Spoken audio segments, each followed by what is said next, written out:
Hi, I'm Andrew McNeese, and this is AM Tactical Review. Today we're going to talk about the Ruger LCP.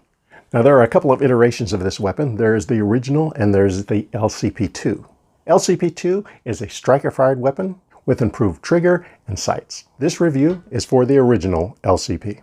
The LCP weighs in at 9.4 ounces, has an overall length of 5.16 inches, a width of 0.82 inches, and a barrel length of 2.75 inches.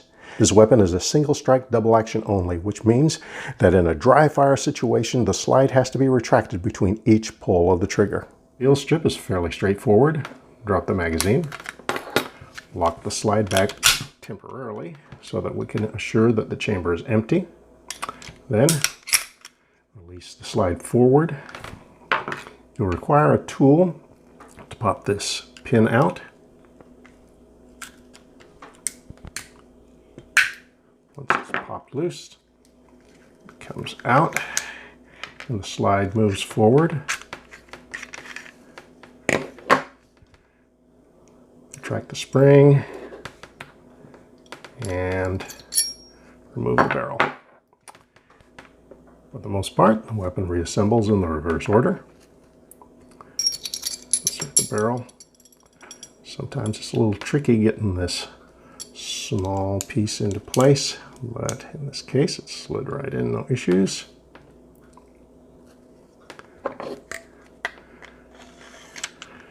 Place back onto the slide and reinsert the pin.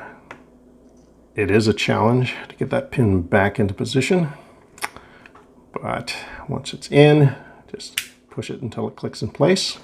The weapon is now fully reassembled. Overall fit and finish, very acceptable. Fit in my hand is not so good.